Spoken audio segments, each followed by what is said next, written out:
बिहार में बाबा बागेश्वर के दर्शनों के लिए लाखों की तादाद में उमड़े भक्त। कार में बैठे धीरेन्द्र शास्त्री को कैमरे में कैद करने की मची होड़, सुरक्षा बलों का छूटा पसीना। बागेश्वर धाम में भक्तों से पुलिस ने बदसलूकी भी की। अनियंत्रित भीड़ को काबू में करने के लिए पुलिस ने एक भक्त के चेहरे पर एक पुलिसकर्मी घूंसे चढ़ता हुआ दिखाई दिया। बाबा बागेश्वर की एक झलक पाने के लिए कारों की छतों पर चढ़ गए श्रद्धालु। कहा, बिना दर्शन के स्थान नहीं छोड़ेंगे।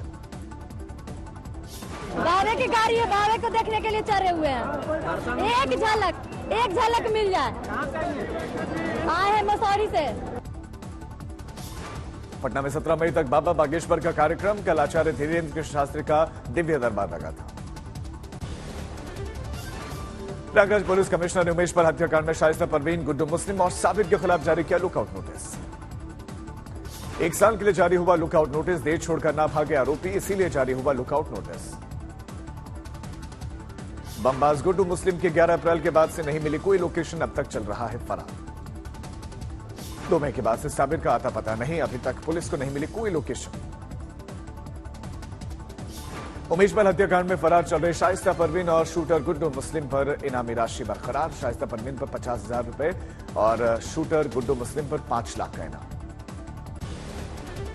माफिया ब्रदर्स हत्याकांड की विवेचना में जुटे न्यायिक आयोग की कार्रवाई भी तेज।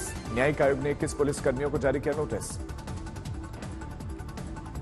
21 पुलिसकर्मियों को अपना बयान लिखित में दर्ज करने के लिए 15 दिन की मोहलत दी गई है। आयोग ने 5 सदस्यीय टीम बनाकर जांच की है और प्रयागराज फिर पहुंच सकती है टीम। ये 21 पुलिसकर्मी वही है जो माफिया ब्रदर्स की सुरक्षा में 15 अप्रैल को तैनात थे। न्यायिक आयोग को अपनी जांच रिपोर्ट 2 महीने में शासन को सौंपनी है। 16 अप्रैल को गठन किया गया था न्यायिक आयोग की टीम। 1 महीने का समय बीत चुका है। अब आयोग के पास बचा हुआ है मात्र 1 महीने का समय। 2 बार आयोग की टीम जा चुकी है प्रयागराज। कर्नाटक में सीएम पद को लेकर अभी सस्पेंस बरकरार। आज दिल्ली पहुंच सकते हैं डीके शिव कुमार। मुख्यमंत्री के नाम को लेकर हो सकता है बड़ा ऐलान। दिल्ली में मल्लिकार्जुन खड़गे के घर पर मीटिंग। आज शाम को 4 बजे फिर से पर्यवेक्षकों के साथ मीटिंग। सिद्धरामैया ने कर्नाटक सीएम के लिए दावा ठोका। दिल्ली में डेरा डाला। कहा, ज्यादातर विधायक चाहते हैं कि मैं बनूं सीएम। डीके शिव कुमार ने भी इशारों विशारों में सीएम पद के लिए दावा ठोका। कहा, 135 विधायक मेरी ताकत। भाई सुरेश ने कहा, मेरा भाई ही बने सीएम। मल्लिकार्जुन खड़गे को संगरूर जिला अदालत ने मानहानि के मामले में भेजा समन। कर्नाटक में बजरंग दल की तुलना पीएफआई से करने पर फंसे। कर्नाटक में मुस्लिम डिप्टी सीएम बनाने की मांग उठी। राज्य वक्फ बोर्ड के चेयरमैन शफी सादी ने कांग्रेस के सामने रखा यह प्रस्ताव। कर्नाटक में शफी सादी ने कांग्रेस के सामने रखी शर्त। राज्य में सरकार में 5 मुस्लिम मंत्री बने। कर्नाटक में जल्द ही नई सरकार का होगा गठन। सुरजेवाला का दावा, कर्नाटक को भ्रष्टाचार से दिलाएंगे मुक्ति।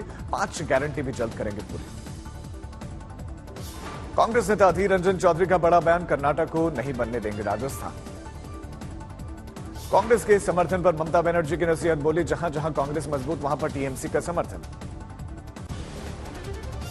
पाकिस्तान में इमरान की रिहाई को लेकर सरकार और सुप्रीम कोर्ट में तकरार जारी। फैसले के खिलाफ 13 दलों ने सुप्रीम कोर्ट के बाहर किया प्रदर्शन में कई नेताओं ने चीफ जस्टिस उमर अता बांदियाल के खिलाफ खोला मोर्चा। पीएमएल नेता मरियम नवाज से लेकर फजलुर रहमान तक प्रदर्शन में शामिल। प्रदर्शन से पहले नेशनल असेंबली में चीफ जस्टिस को हटाने का प्रस्ताव पारित। प्रदर्शन मरियम नवाज ने चीफ जस्टिस पर जमकर बोला हमला। उन्होंने कहा कि इमरान आतंकी की तरह कर रहे हैं बर्ताव और चीफ जस्टिस कोर्ट में उन्हें देखकर खुश हो रहे हैं। कट्टरपंथी नेता मौलाना फजलुर रहमान ने भी चीफ जस्टिस पर बोला हमला। उन्होंने कहा कि 1 महीने से गैर कानूनी काम कर रहे हैं चीफ जस्टिस। देश के युवाओं के लिए आज बड़ा दिन। आज प्रधानमंत्री नरेंद्र मोदी 71,000 युवाओं को सौंपेंगे नियुक्ति पत्र। वीडियो कॉन्फ्रेंसिंग के माध्यम से प्रधानमंत्री मोदी बांटेंगे नियुक्ति पत्र। देश में 45 जगहों पर लगेगा रोजगार मेला। नए संसद भवन के उद्घाटन की तैयारियां तेज। 26 मई को मोदी सरकार के 9 साल पूरे होने के मौके पर हो सकता है उद्घाटन। 4 मंजिला संसद भवन में 1224 सांसदों की बैठने की व्यवस्था। हाईटेक सिक्योरिटी सिस्टम के साथ आधुनिक तकनीक से लैस नई इमारत। मोदी सरकार के 9 साल पर अभियान चलाएगी बीजेपी। हर लोकसभा क्षेत्र में 30 मई से 30 जून तक जनसंपर्क अभियान। 30 और 31 मई को प्रधानमंत्री मोदी करेंगे रैली। मदरसे के मामले पर ओवैसी ने सीएम हेमंत बिस्वा शर्मा पर पलटवार किया, बोले बांटने वाली भाषा यहां नहीं चलेगी। एनसीपी नेता जयंत पाटिल ने प्रवर्तन निदेशालय का उनको नोटिस, घोटाला केस में 22 मई को होगी पूछताछ। मनी लॉन्ड्रिंग केस में सत्येंद्र जैन ने सुप्रीम कोर्ट में दी जमानत अर्जी, हाईकोर्ट से बेल खारिज होने पर सुप्रीम कोर्ट का दरवाजा खटखटाया। सत्येंद्र जैन की सेल में 2 कैदियों के शिफ्ट किए जाने पर एक्शन में तिहाड़ प्रशासन जेल अधीक्षक को थमाया गया शो कॉज नोटिस। दिल्ली में सर्विसेज विभाग के सचिव आशीष मोरे की बड़ी मुश्किलें, मंत्री सौरभ भारद्वाज ने थमाया नोटिस। राहुल गांधी मामले में सुनवाई आज, अमित शाह के खिलाफ आपत्तिजनक टिप्पणी का है मामला। आरएसएस प्रमुख मोहन भागवत आज से झारखंड के 4 दिवसीय दौरे पर, संघ शिक्षा वर्ग के कार्यक्रम में करेंगे शिरकत। प्रदर्शनकारी पहलवान राष्ट्रपति को आज सौंपेंगे पत्र, महिला पहलवानों को इंसाफ देने की मांग। दिल्ली में जंतर मंतर पर धरना दे रहे हैं पहलवान, 21 तारीख के बाद उठाएंगे बड़ा कदम, आंदोलन के दायरे को बढ़ाने की चेतावनी। खेल मंत्री अनुराग ठाकुर ने पहलवानों का धरना खत्म करने की अपील की, बोले कानून पर करना चाहिए भरोसा। राजस्थान में आर पार की लड़ाई के मूड में पायलट, बोले आला कमान का होगा फाइनल फैसला, मुझे राजस्थान में भ्रष्टाचार से राजस्थान को बचाना है। राजस्थान में गहलोत के मंत्री राजेंद्र गुढ़ा बोले भ्रष्टाचार के मामले में हमारी सरकार 40% से भी आगे। राजेंद्र गुढ़ा के बयान पर बीजेपी ने गहलोत से इस्तीफे की मांग। बीजेपी प्रदेश अध्यक्ष सीपी जोशी बोले कि अपने ही मंत्री के आरोप लगाने के बाद से सीएम पद पर रहने का कोई औचित्य है। राजस्थान में सचिन पायलट की जनसंघर्ष यात्रा समाप्त, गहलोत पर साधा निशाना, बोले मैं जनता की सेवा अंतिम सांस तक करता रहूंगा, डरने वाला नहीं। सियासी उठापटक के बीच में राजस्थान में बड़ा प्रशासनिक फेरबदल, 74 आईएएस अधिकारियों के दबाव में। सीएम पुष्कर सिंह धामी के काशीपुर दौरे के दौरान उन्होंने दिया बड़ा बयान, बोले उत्तराखंड में जल्द बनेगा यूनिफॉर्म सिविल कोड और ये लागू होने वाला पहला प्रदेश बनेगा। अपने दौरे के दौरान सीएम धामी ने 287 करोड़ रुपए की 113 विकास योजनाओं का किया शिलान्यास, 67 करोड़ रुपए की 11 परियोजनाओं का लोकार्पण। सीएम धामी का अवैध अतिक्रमण के खिलाफ ऐलान, बोले प्रदेश में जो भी अवैध अतिक्रमण है उसे हर कीमत पर हटाया जाएगा। जबलपुर में एमपी के पूर्व सीएम दिग्विजय सिंह ने प्रेस कॉन्फ्रेंस कर सरकार पर साधा निशाना, बोले मध्य प्रदेश में बीजेपी सरकार नहीं चला रही बल्कि व्यवसाय चला रही है। पूर्व सीएम दिग्विजय सिंह ने बजरंग दल पर साधा निशाना, बोले जो दल नफरत फैलाने का करते हैं काम, उन पर प्रतिबंध लगना चाहिए। सीएम नवीन पटनायक ने सस्टेन द क्राफ्ट इंडियम प्रदर्शनी का उद्घाटन किया। केंद्रीय संस्कृति मंत्री जी किशन रेड्डी भी कार्यक्रम में रहे मौजूद। रोहतक में सरकार की नई आबकारी नीति पर हरियाणा के पूर्व सीएम भूपेंद्र सिंह हुड्डा का कटाक्ष, बोले सरकार की गलत नीतियों की वजह से प्रदेश का युवा नशे की गर्त में। सीएम खट्टर ने सिरसा में संत नगर गांव में जनसंवाद किया, ग्रामीणों की समस्याओं के समाधान का आश्वासन दिया। गुजरात के सीएम भूपेंद्र पटेल ने वीरम गांव में लोक सेवा कार्यालय का किया उद्घाटन, बीजेपी नेता हार्दिक पटेल समेत कई और लीडर्स रहे मौजूद। जम्मू कश्मीर के उपराज्यपाल मनोज सिन्हा ने अनंतनाग में किसान संपर्क अभियान का उद्घाटन किया, किसानों की आय बढ़ाने के लिए योजनाओं की शुरुआत।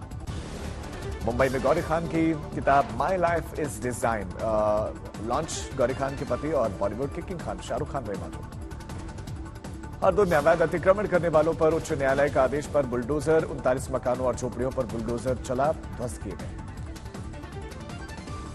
फिल्म द केरला स्टोरी को तमिलनाडु में स्क्रीनिंग पर रोक लगाए जाने के मामले में तमिलनाडु सरकार ने सुप्रीम कोर्ट में हलफनामा किया दाखिल। हलफनामे में कहा कि फिल्म की रिलीज पर कोई बैन नहीं। अयोध्या में राम मंदिर के निर्माण के साथ श्री राम ट्रस्ट के काम में तेजी आई। 22 मई को ट्रस्ट के नए स्थायी कार्यालय में गृह प्रवेश।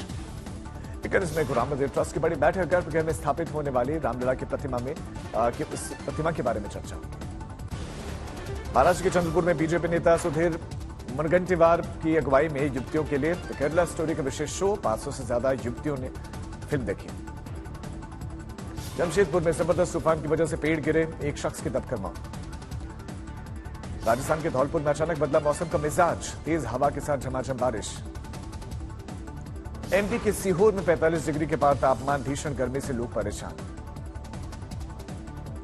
ओंकारेश्वर की नर्मदा में अचानक तेज आंधी, तूफान के वजह से एक नाव पलट गई, 2 लोग डूबे। महाराष्ट्र का कोला हिंसा में अब तक 100 लोगों की गिरफ्तारी, संवेदनशील इलाके में कर्फ्यू और इंटरनेट बंद। महाराष्ट्र के अहमदनगर में 2 गुटों में झड़प, 8 पुलिसकर्मी जख्मी, 50 लोगों को लिया गया हिरासत में। आतिक अशरफ केस में 21 पुलिसकर्मियों को भेजा गया नोटिस, सुरक्षा में तैनात थे ये सभी पुलिसकर्मी।